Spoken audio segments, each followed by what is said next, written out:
12. Welcome everybody to Building Biology, What Makes a Healthy Home. My name is Roger Birchmore. I'm the Secretary of the New Zealand CIBSE Committee, and it's my pleasure to welcome you all here today. Just a couple of housekeeping issues. We've had one or two technical issues getting the Teams meeting operating, so we have got an override that allows you to put your mic on and your camera on. But during the presentation, if we could ask you to turn your microphone and cameras off, that would be really good, just to help us focus on the presentation. That would be great. So this session is being recorded, and we will make that available to all of you via a web link that will come out of the Eventbrite registration. And during the session, I'd ask you to use the Q&A function if you have any questions, and then we'll have a session at the end where we can post the questions, and we'll invite Nicole to answer those. So please feel free to use the Q&A.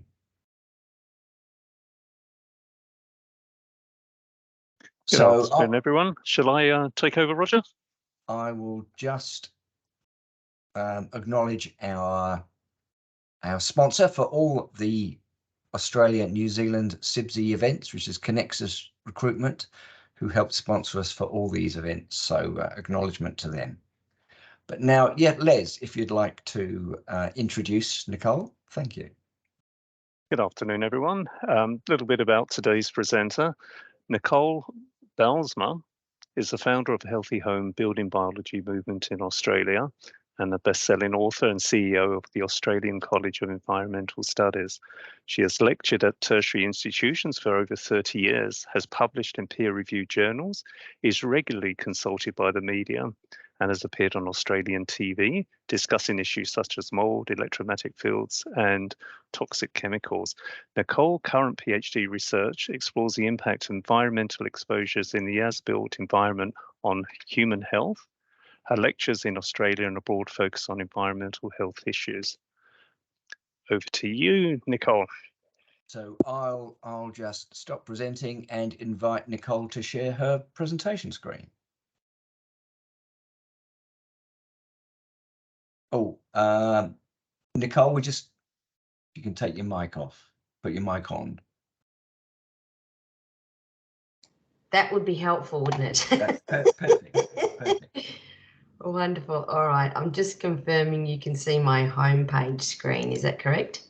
Yes, we can. So if you then go on to presentation, that will be perfect. That's nice and big. Perfect. Thank you very much. Wonderful. Great. Okay. So as Les and Roger mentioned, there will be an opportunity to ask questions at the end of this presentation.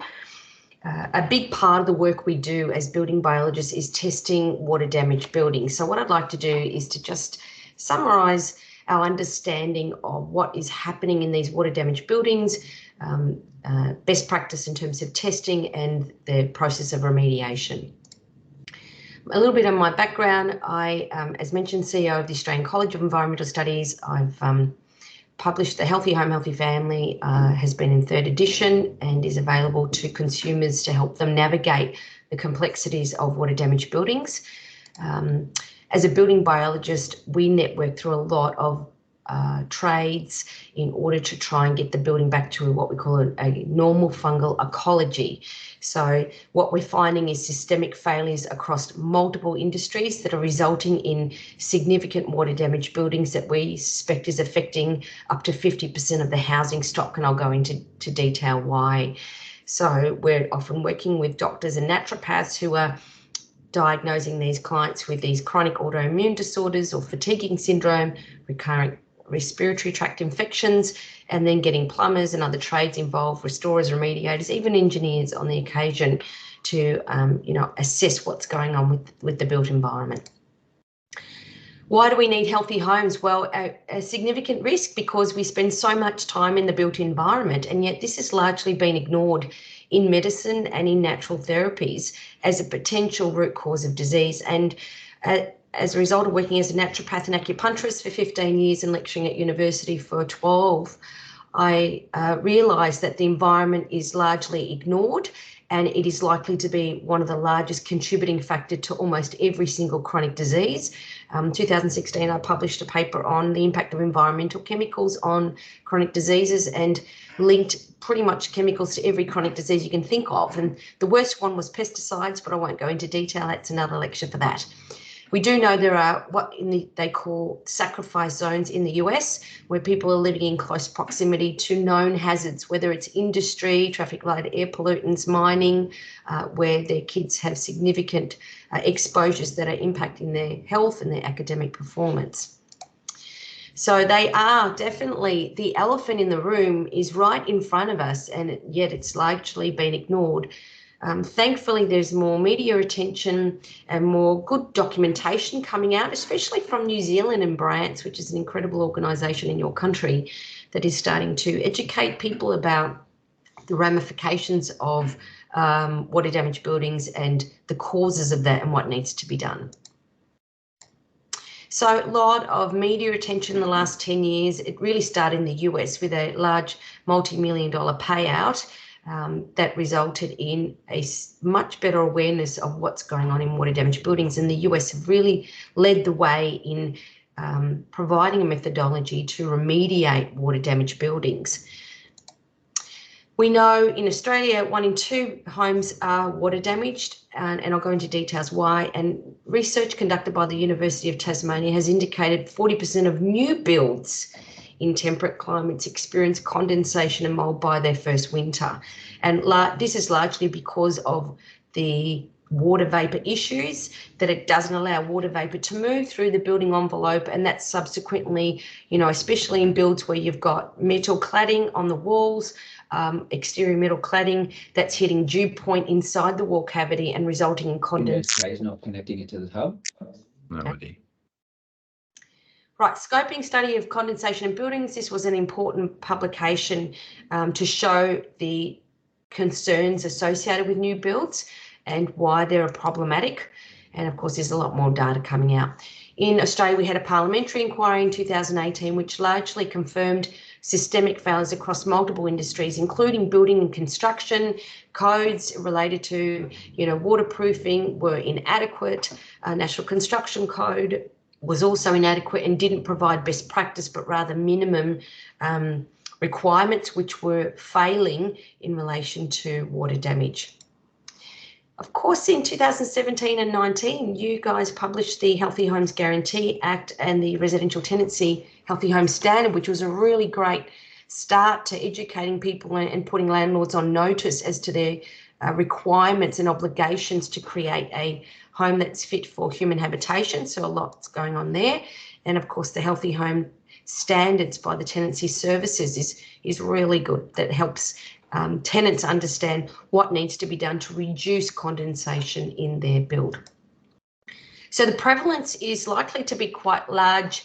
1 in 4 in the Netherlands, 1 in 3 in New Zealand, 1 in 2 in the US, and we suspect at least 40%, nearly 1 in 2 in Australia, have some degree of water damaged buildings. What I'd like to cover in this talk is discuss what is a water damaged building, the health effects associated with it, how we test, and some principles on remediation. Now, a water damaged building is a chemical stew of biological agents from bacteria, fungi and their byproducts, including endotoxins, mycotoxins and microbial VOCs, or volatile organic compounds, which you smell as a damp, musty odour. These chemicals are emitted during water damage because the fungi are trying to kill off their competitors and decompose your house, and you happen to be in the way. It creates the ideal environment for dust mites, which is the most common allergy in the world, affecting 1 in 5 people, excuse me.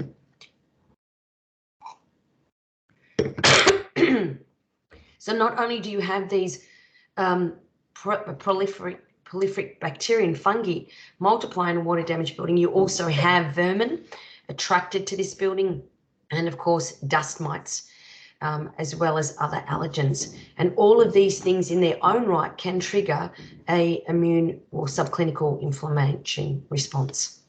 So what do we know about health issues associated with water damaged buildings. Well, there's been a huge amount of documentation in the past 2 decades on dampness consensus documents, namely from the US, including the World Health Organization, the National Institute of Medicine, New York State, US Department of Housing and Urban Development. And some of these documents are, 300 pages long, outlining concerns associated with water damaged buildings. What we know for sure is that water damaged buildings can exacerbate existing asthma and allergies. We know about 60% of asthmatics will have an allergic response to water damaged buildings. But what is becoming quite clear is that when you are in water damaged buildings, over time you develop these upper and lower respiratory tract infections. And the unique nature of them is that they are persistent and they go on for weeks or months. They do not respond to treatment and they keep coming back. So recurrent colds and flus that keep coming back and not responsive to treatment is a first red flag for us that it could be a water damaged building. Also, upper and lower respiratory tract infections, including hay fever, sinusitis, laryngitis, tonsillitis, bronchitis, and pneumonia, we see very frequently in people in water damaged buildings.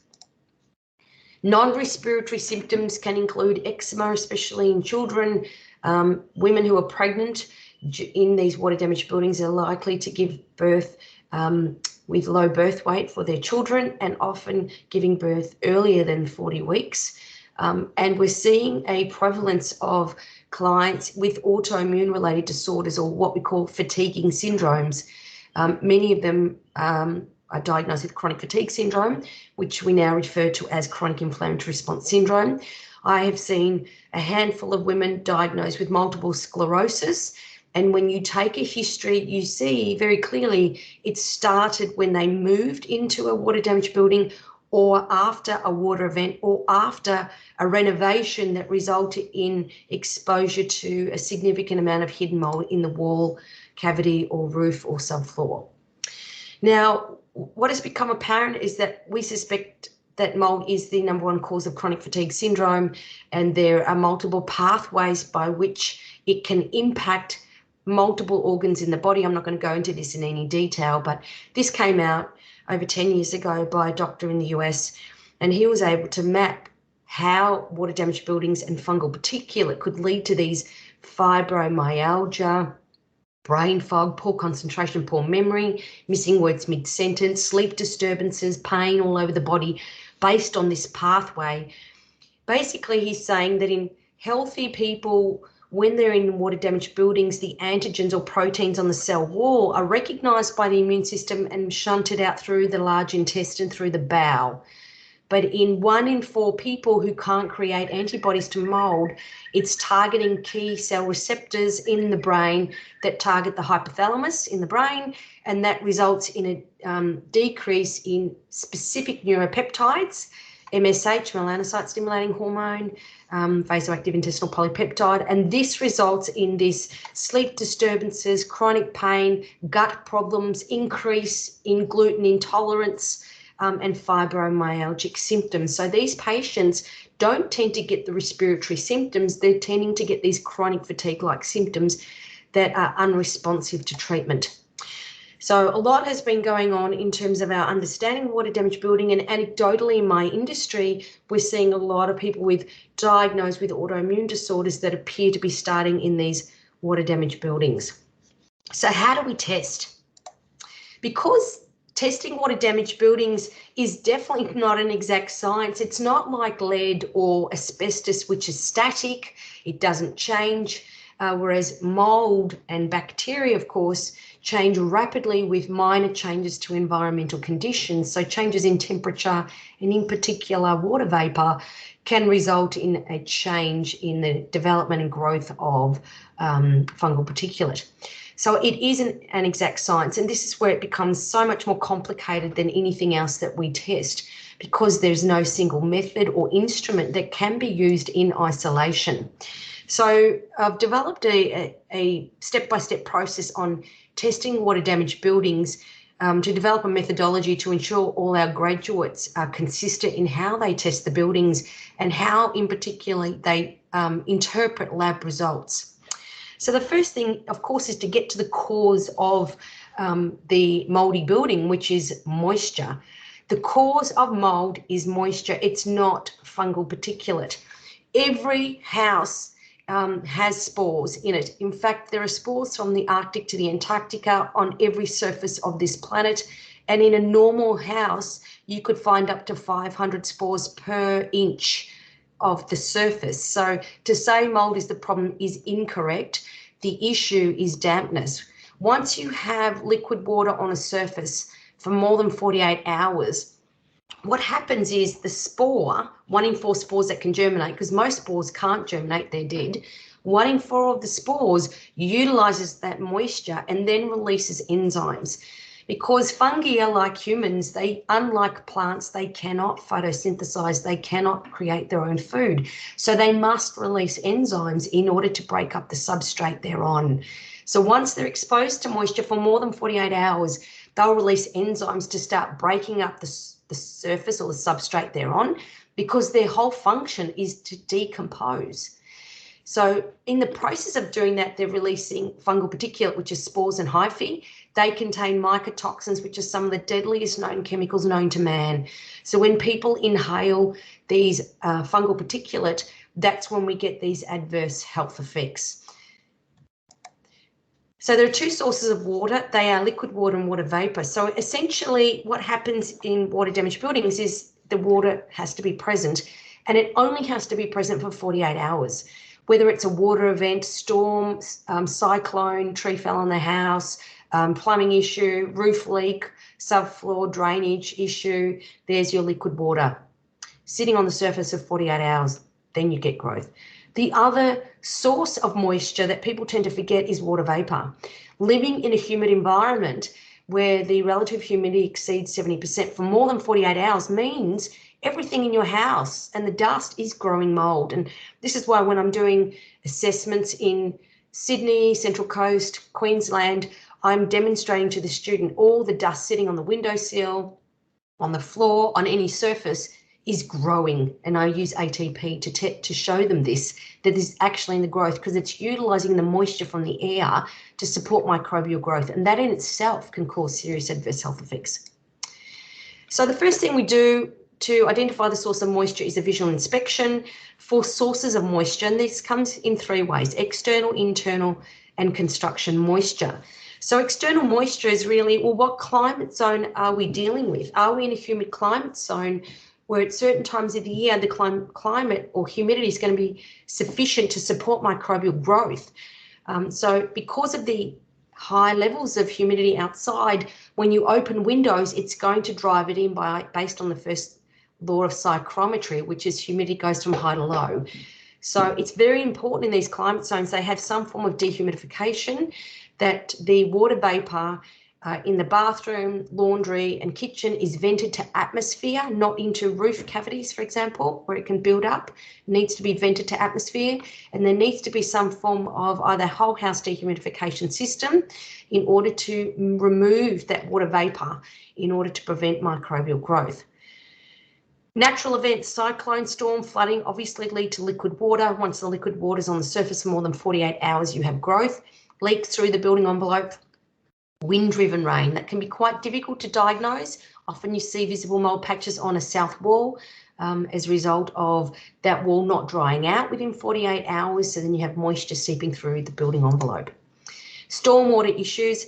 I'm about to spend $13,000 to upgrade my stormwater system. My house was built in 1982. The reality is most homes are money pits and they need to be maintained. Over 90% of the assessments we're seeing is lack of maintenance. We need to make sure the stormwater system is sufficient to remove that water away from the home, that there are adequate, that the roof structure is adequate to divert the water away from the home into gutters that are clean, into downpipes that can dramatically or quickly put it into the stormwater system. Almost every house we assess, there are not enough downpipes, and the downpipes are not adequate to remove that water. The gutters are in disrepair. The roof tiles are leaking. The roof tiles are beyond their service life. They are porous, and often in these older homes there's no sarking, so liquid water is coming into the roof void, making the insulation wet, and now you have no R value. The house is not thermally sufficient in terms of thermal efficiency, and now it's water damage. So subfloor moisture drainage, you cannot spend enough money if you decide to build a house in a hill, on a hill, at the bottom of a hill. You've got to spend the money to divert that water away from the home. Subfloor drainage issues are very difficult to address, and they are a common cause of significant water damage buildings. If you have a subfloor, a soil that is dry, it will still wick up a significant amount of water. 45 litres of water can evaporate off a dry soil of 93 square metres. If it's wet, the amount of water that can evaporate off a wet subfloor is 4 times higher than a dry subfloor. And if you have a small subfloor, then that could easily wick into the building structure and cause problems. Roof design, there's some roofs that are designed to fail. The gable hip roof is the best because we have airflow. So if you did have a problem with mould in these roofs, then you can bring in eave vents and whirlybirds that will make sure there's negative pressure in the roof to divert that fungal particulate out of the roof, and so it doesn't come into a habitable space. The worst roofs we see are low pitch parapet roofs. So flat roofs are a disaster. The problem with them is because you have such little roof void, it means that metal roof is going to be, as cold. So on a winter's day, that could be 2 degrees, a metal roof. Then you have all this water vapour generated from the occupants from bathing, breathing, washing, cooking, going up, diverted, evaporating through the gyprock, through the insulation, hits cold roof on the inside, hits dew point. Now you have condensation inside that roof. That condensation has now wet the insulation, which has no R value, and now you have a mould problem by the first winter of a new build. So flat roofs are a disaster. Roofs that have no eaves are a disaster. You must have eaves to divert water away from the gutters and from the building envelope is important. Low-pitched parapet roofs are a problem. Butterfly roofs are a huge problem. They have no eaves. The water is diverted towards the inside of the house. Very few people maintain them, if at all, and that is definitely problematic. Other types of roofs depend on the solar orientation. So skillion roofs, if they're on north sides, they tend to be better, so they're warmer, so they're less likely to hit dew point. In short, roof design should always be easy to maintain. I find very few of my clients actually maintaining the roofs. Very few of them get up onto the roof to clean the gutters. I'm on my gutters every 6 weeks. The reality of homes is you've got to maintain them and you've got to service them. The eaves are important to protect against wind-driven rain, and flashing needs to be checked regularly. Balconies built into roofs are problematic. So any balcony that's above a habitable space is a disaster. Those waterproof membranes will fail after 20 years or so. So balconies should never be designed above a habitable space. Concealed and box gutters are very problematic as well. Promote roof ventilation. So in temperate climates, these eave vents and whirlybirds are excellent to create negative pressure inside the roof, and also if there is a mould problem, it's diverting it away from the habitable space. Wall construction should consider water vapour membranes, vapour barriers that are specific to the climate zone that they're in. So building a spec home and selling it everywhere across New Zealand, it does not make sense because you have 3 climate zones. You need to make sure those vapour barriers are specifically designed for that climate in order to deal with the water vapour and prevent condensation. And there's some good documentation about that. Internal moisture issues, extreme weather and flood events, plumbing issues. The worst, of course, are these flexible braided water hoses. They are the #1 cause of water claims in insurance companies in Australia, accounting for about $320 million every single year. Their service life is about 5 years, so they need to be checked regularly. They should be replaced at least every 5 years. They do not last very long. And of course, they replaced the copper pipe, which lasted 40, 50 years. And now we have these ridiculous flexible beta water hoses that are not designed to last and are a very common cause of water events inside our homes. Drainage issues, of course, are a problem. Leaks in the building envelope. Compromised waterproof membranes is a disaster. These membranes are often not applied in accordance with the manufacturer's guidelines. This year, the Australian Standard 3740 was updated. There's still issues with that update in terms of the definition of moisture and dampness and liquid water. And there's still improvements to be made, but it is a better start. The Australian National Construction Code also updated their condensation handbook in January this year. But because it's not legally enforceable, unfortunately, it's falling on deaf ears. Condensation due to elevated water vapour and inadequate ventilation is very common. So you're going to see condensation, as we saw also in New Zealand, in these old homes that are not insulated, weatherboard, single pane windows. Water vapour hits a cold surface, hits dew point, and now you have condensation. How do you fix that? Well, short of spending a lot of money insulating those walls and replacing the windows, the short-term fix is to increase the temperature, so heat these rooms in order to prevent the surfaces hitting dew points, so heating the rooms, and also thinking about how you're dealing with the water vapour, making sure, you know, there's adequate exhaust fans in the bathrooms, in the laundry, and the range hood in the kitchen that's venting that water vapour to atmosphere, not the roof, but to atmosphere is very, very important. So reduce the water vapour, heat the surfaces, and you'll prevent a lot of this condensation happening. Now, we know each person contributes about 10 litres of water vapour per day. So the reality is we're now moving to these multi-storey apartments, high rises, and you have these 2 bedrooms with, you know, up to 4 people in them that are not designed for that many people. So each adult's equivalent to around 10 litres of water vapour per day when you consider they're breathing out 3 litres of water vapour. They're also, if you account for their bathing, washing, cooking, etc., it's about 10 litres. So you've got to look at, if you've got 4 people in a small apartment with 1 living space, that apartment may not be designed to deal with that. So you may need to bring in dehumidification to deal with that. If you're, for example, if I'm auditing a house, a 2-storey house, 6-bedroom house with an old Italian couple, I know the water vapour issues aren't going to be a problem because, you know, they're having very few showers. There's only 2 people. There's a large, large home. And that isn't going to be sufficient to cause a lot of the water vapour problems as opposed to a small house with lots of people in it. Some really good resources on waterproofing, which are good technical guides that are not legally enforceable, but if the builders did follow this, then we'd find a lot of the waterproofing issues that we're seeing now wouldn't be a problem. Internal moisture, they include occupant activity, breathing, as I said, 3 litres of water vapour per day, bathing, showering. So asking clients, you know, how many showers do people use in this day, for how many minutes? I have teenagers, they have 2 showers a day and they'd stay there until the hot water runs out, which is very frustrating. I've had to put an industrial commercial exhaust fan that's vented to atmosphere, that's ducted to atmosphere to prevent condensation in the room. Otherwise, it'd be a big problem. Unflued gas heaters are a disaster. They should be decommissioned for the fact that they release noxious gases that are lethal, but they also release high levels of water vapour. You can get about 1 litre of water vapour per hour from an unflued gas heater. Humidifiers, a lot of people using humidifiers because little Johnny's got a cold, he's got a dry cough, so often the mother will buy these humidifiers from the pharmacy and it generates lots of humidity in the room that's causing condensation and mould. They are a disaster. Any water event that didn't dry within 48 hours, you now have moisture-laden materials. So if there's been a water event that's impacted the carpets and they didn't remove the carpets, that's where the worst moulds we find.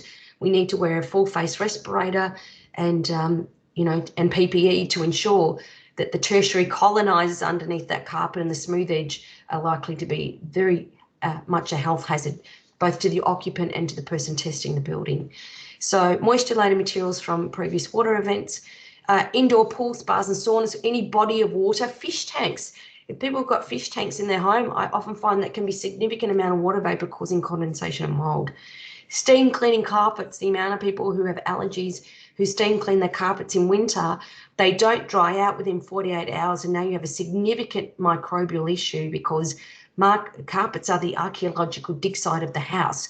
They contain all of your dust, dander, flame retardants, solvents, asbestos fibres, lead paint, pet dander, a fungal particulate like spores, house dust mite, etc., etc. It's just the archaeological dig site. And the fact that you're shedding between 14 and 37 million bacterial genome copies in the air every hour, it's the forensic dig site for every plant and every animal and every human that walked into that carpet. It's just you're shedding that. So once water is on there for 48 hours, you've got this microbial stew happening. That's why it's so important to ask about water events, especially on textiles. Water damage furnishings. The amount of people who are sick from water damaged buildings, they are dragging their water damaged soft furnishings like sofas, mattresses, bedding into the next house and contaminating it significantly. I strongly suggest anyone with asthma, allergies or fatiguing syndrome or autoimmune disease never ever buy secondhand furniture from op shops or from hand-me-downs, because more often than not they're contaminated and contributing to contamination of the built structure in the rooms they're in. HVAC systems, big problem. And the reason is because very few people actually service the HVAC system. Now, the reality is that mould does not grow on masonry, it doesn't grow on plastic, it doesn't grow on windows.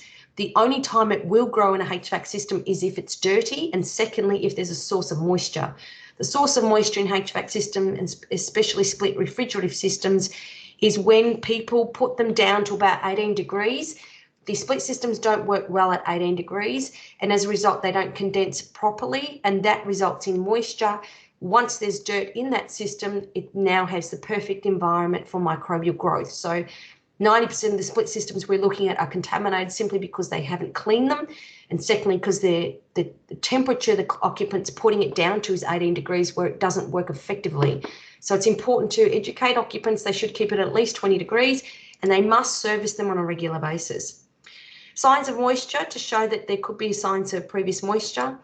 Signs of moisture in the subfloor include efflorescence of these salts and, of course, bacteria and fungal growth. You have lichen, of course, showing persistent moisture. You have delamination of particle board and swelling. You have signs of condensation of the windows, of course, that is problematic, that there's inadequate ventilation or high levels of water vapour. You have this warping here and staining. Visible mould. Signs of visible mould is critical because by the time you see mould, you're looking at about 65 million spores per square inch to even see it. The worst homes I see, I cannot see mould, I cannot smell it, and the air samples come back and they are horrific. So you do not have to see mould for it to be a problem. When you do see things like this, when you move this curtain, you are literally enabling tens of thousands of pathogenic spores, Aspergillus, Penicillium, Cutomium, Cladosporium into the air, which can make people very sick and cause an asthma attack. So when you see this, do not disturb it. It will impact your air sample. When you see visible mould, which is what we call condition 3 on a textile surface like this, the rule of thumb is to discard it. Do not clean it. It must be discarded. Here's visible mould here on a torch. Torches are important because you can't always see this with the naked eye. Here on the smooth edge, you can see black. That's more often not Cladosporium, which is a surface tertiary colonizer, as opposed to a clean smooth edge. Carpets underlays are some of the worst. Once they're wet, if they're not dry within 48 hours, you have significant microbial growth that can cause serious adverse health effects. As I mentioned, in split systems, you see this. As soon as you see you've got high levels of Cladosporium and Aspergillus penicillium, you don't want to see this. You know it's contaminated. It needs to be bagged in air pressure and an high pressure hose in order to remove the fungal particulate, especially from the barrel fan where it's at its worst, not just the condensing coil. Thermal imaging is important to see temperature differences, and you can see here these unusual patterns here indicating there could be a leak. Specific humidity is important. When we're doing testing, the first thing we want to check is the water vapour issue ratios in the house versus outside. If we find the outside is, say, at one level, but inside is 20-30% higher, we know there's water vapour issues inside the house. Our job is to find out where that's coming from. So the first step is to identify the source of moisture. Second step is to identify how far that fungal particulate has spread from the growth. So what happens is when you get these spores going onto a surface, it's sitting there until it gets moisture. That moisture supports microbial growth and it results in this mycelium or this tree-like branching structure, which eventually creates this conidiophores, which are reproductive structures, and that creates the whole cycle again. This only happens in the presence of moisture. So we then need to do air sampling to identify the fungal particulate in the air, because of course inhalation is the most common route of exposure which can cause adverse health effects. There are limitations to this, but it is advantageous to establish the boundary. The major fungi we're looking for in a water damaged building are Aspergillus, Penicillium, Chaetomium, Cladosporium, Stachybotrys. And here is an example of air sample reports. Now, the air sampling reports, how do you interpret them is there's quite an art and science to this, because what we're looking at is not just the outdoor sample. In fact, the outdoor sample can be very problematic because it depends on the vegetation and it depends on the climate and the time of day. The morning versus outside can change the Basidiospores and Ascospores as well. So if we look here on the outdoor sample, in this example in Sydney a few weeks ago, the outdoor sample had 29% of the Aspergillus, 29% of the slide on the outdoor sample was Aspergillus penicillium. What we want to do is compare that to the inside. You want to make sure the inside is at 29% or less. You can see here in the kitchen, it's 95% of the slide was Aspergillus. This is condition 3. This definitely needs remediation. In the lounge, it was 99%, 88% in the bedroom. All of these rooms were condition 3 in this small unit in Sydney. So we took 2 outdoor samples, and I did this to show the student that the spore count outdoors was 7,200 outdoors, but on the balcony outdoor sample it was 2,900. So significant differences in 2 outdoor samples 10 minutes apart. The outdoor sample is problematic, but it is useful when it comes to the percentage of pathogenic fungi. You can see the pathogenic fungi of Aspergillus in this one is 26% in the balcony, and in the outdoor sample downstairs, 29%. So you see consistency in the percentage of spores in the sample, and that's where the outdoor sample is useful, looking at the percentage of pathogenic fungi. What you want to see inside is less than that, and in this particular home, you can see it's a lot higher, indicating that it is a water damaged building. Then what we want to do when we're comparing rooms is use what we call the control method, where we're comparing similar rooms together. So we compare an ensuite with a master bedroom. You can see here the master ensuite at 1,700 spores versus 1,100. Quite similar. 85% of the count was Aspergillus and 2,000 spores in total, similar to the bathroom. So they're literally very, very similar. If one was significantly high, that would indicate that there were problems. So when it comes to air sampling, what we're doing is comparing similar rooms. Surface samples are important because it establishes condition 1, 2, and 3. Until you can establish that condition, you cannot remediate. So you need to establish, is that high settled spores or not? So surface samples can tell us what type of pathogenic fungi are on the surface and whether it needs to be remediated or not. ERMI we don't generally use, and I won't go into detail because I'm running out of time. Step 3, identify pathways by which this fungal particulate can spread, and there are multiple ways. So when you know that there's a room that's water damaged, you've got to think, well, there's an exhaust fan, it's pulling the fungal particulate into the roof. From the roof, it hits dew point. Where else can it travel from the roof? If there's a stairwell, you have a stack effect. So you've got the heat that can generate from a subfloor moisture issue. The stack effect may allow that to travel to subsequent higher floors. Chimneys, electrical outlets, recessed lights can also enable a pathway for fungal particulate to flow. Step 4 is to make recommendations to address the source of moisture and remediate the structure. So it's very important to look at who do we need to bring in to fix the building, because it's one thing to remediate the build, which most times can be remediated. The real issue is, can it be prevented? Now, I had a client who was in Tempe, right near the airport in Sydney, and that whole street had been flooded on 3 different occasions over a period of 10 years, up to a metre high on the first floor. So they could spend, yes, the house was contaminated, it was condition 2 and 3 throughout, but the reality is, can we prevent it happening again? Because it's built on a flood zone and we can't. So in cases like that, I recommend the client to move, because they could spend the money on remediation, but the reality is we cannot prevent it happening again. So people that we tend to work with in terms of identifying water damaged buildings are plumbers, drainage experts, HVAC technicians or engineers, a waterproofing expert, ventilation engineer, building inspector, and of course a mould remediation technician. Now, mould remediators, the best practice currently is for the remediator to be certified with the IICRC, the Inspection Institute of Cleaning Restoration Certification. They should be showing you this card, and I do know there are IICRC remediators in New Zealand. As a minimum, they should have done the course. Unfortunately, the course is short. It's only 2-3-day workshops, and there's a test at the end, so they really don't have time to consolidate the information. A lot of the IICRC remediators we have in Australia, they do the course, but they don't follow their principles, unfortunately, and I'll go into detail what that should look like. So when it comes to mould remediation, there's only two things you need to know, and that is what condition is the substrate in, and secondly, what porosity is the substrate, and that's it. The only way you can establish the condition is to test to do air and surface samples. So that's really important.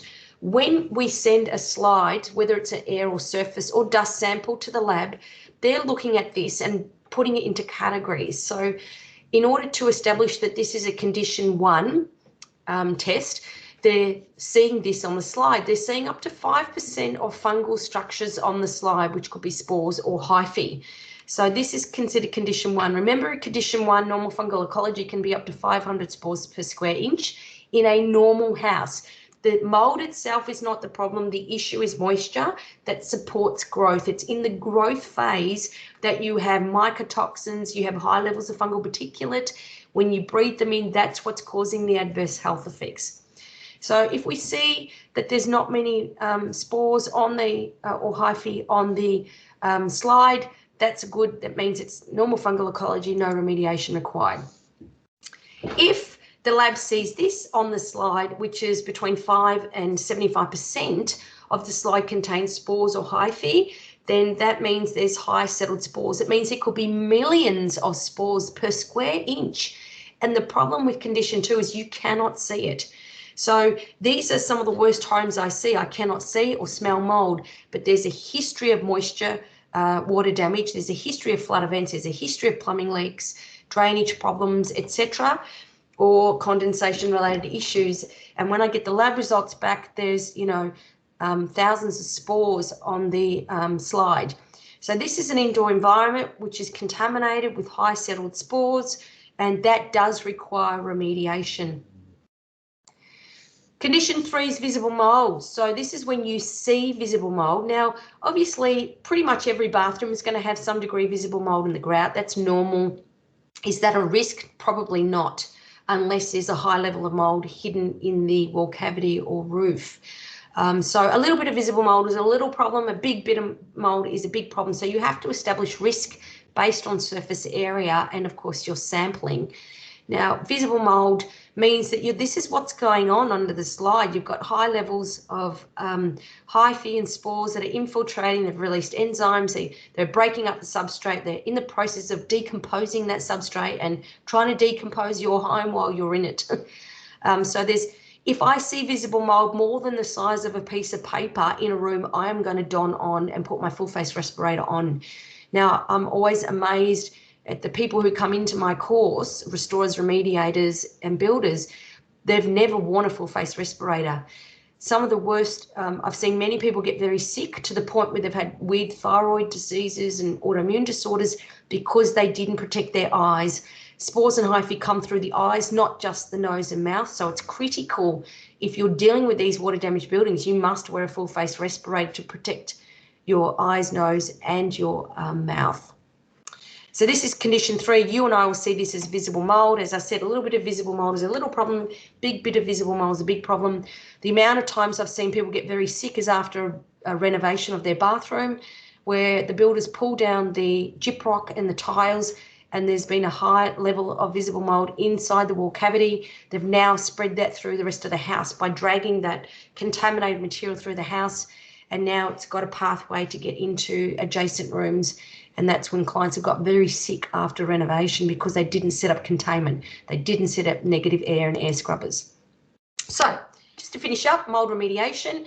How do you remediate? Well, first you've got to determine the porosity of the material. If it's non-porous like windows, glass, metal, plastic, HVAC systems, the rule of thumb is you can clean them even with visible mould. So you either use detergent and liquid, so warm water with liquid and a microfiber cloth. That is the best way, not vinegar, not biocides, not detergent, it's toxic. And a HEPA vacuum. So if you see visible mould, the rule of thumb is to vacuum first, followed through with a microfiber cloth. It's called the HEPA sandwich. So all non-porous materials can be remediated.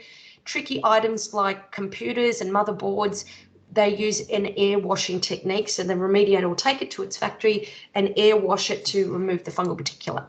If it's a semi-porous material like unsealed timber boards, plaster, gyprock, or masonry, or oriented strand board, particle board, if it's condition 2 and you cannot see the mould, you'll know it's condition 2 because your air or surface sample came back as high settled spores.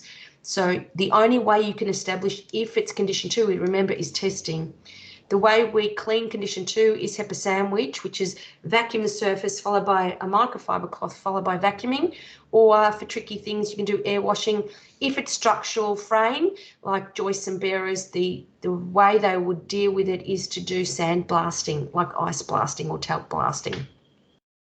Condition 3 on a semi-porous material is generally not restorable and you need to discard it. Exceptions will be structural frame because of the cost in removing it, so they'll generally do blasting, as I mentioned. Porous materials, they're the one. If you've got condition 3, i.e. see visible mould on your shoes, your leather shoes, your clothes, your bedding, your mattress, you've got to discard it. So wrap it up in garbage bags and discard it into the rubbish. Do not clean it. It is not restorable. The hyphae have already infiltrated and breaking up the substrate. When you try and clean it, you will release thousands of spores that can make you very, very sick. So it's very important on a porous material. When you see visible mould, you need to discard it. If it's condition 2 in your wardrobe, so a cheap way of testing, because testing is so expensive, you're looking about $100 a sample for the lab costs, and I'm doing at least 15 sample for a 3-bedroom home. So it's about $2,000 for me to test a single-story home. I will do an air sample in the wardrobe. If it comes back as condition 2, then I'll know all they need to do is wash their clothes and to dislodge the fungal particulate. If I see visible mould on any of the clothes, I'll get them to discard it. If I can't see mould and the air sample's high, then I'll just get them to wash it. Same with all textiles. If you don't see the visible mould, if you can wash it, great. If you can't wash it, it needs to be discarded.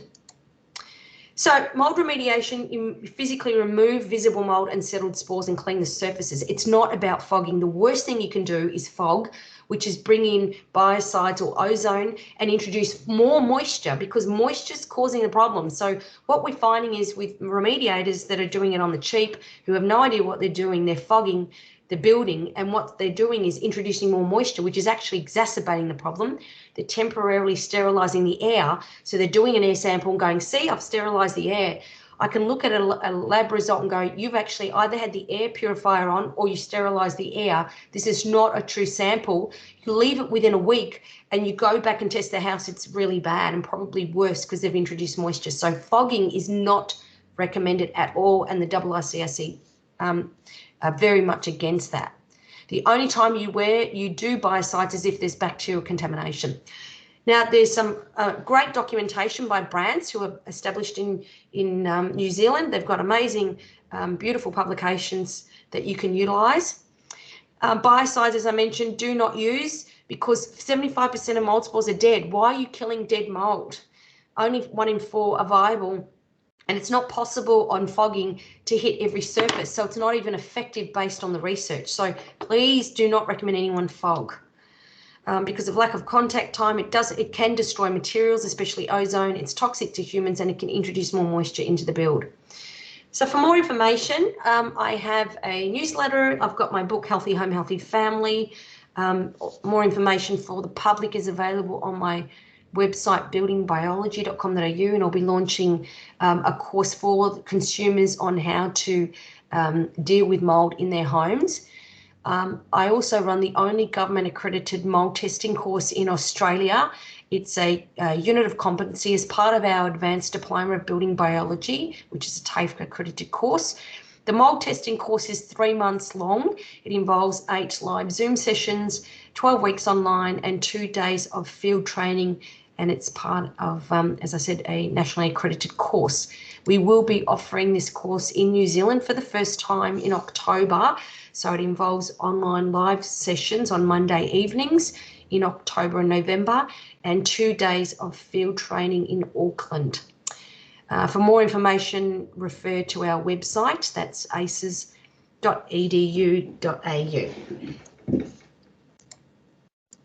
That's it from me.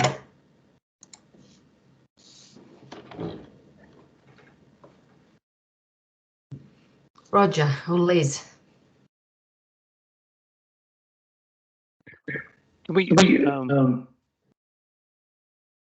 Sorry, Roger. I think there might be a technical issue. We've got a little bit of time now. If you would like to fill some questions to Nicole.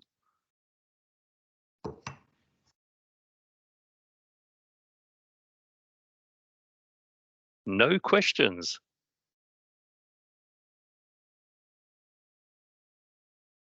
That's unusual. Wow. We get a few. Yes. Yeah. Okay. Well, look, if there's no questions, that was very informative, Nicole. My goodness, I also realised as one of your students what I've got ahead of me is quite scary, but yeah, it's the building biology is a fantastic course, and if any of you thinking you're interested in doing it, it really is quite a varied course, and even as a more senior person, I'm getting an awful lot out of it. So yeah, I could very, very interesting subject to study. So if we don't have any questions, shall we wrap up? Sure. Yep. I'm happy to stay a bit longer if anyone has any questions at all. I've just put up the course there that you mentioned, Les. Yeah. And just to let everyone know, this is a CBT module for 1 hour for CIBSE. So yeah, feel free to book that. Okay, Nicole, thank you very much, and thank you all for attending. And awful lot of information to absorb there, but it was quite fascinating. Thank you very much, Nicole. Thank you so much. Thank you. Thank you all. Bye-bye.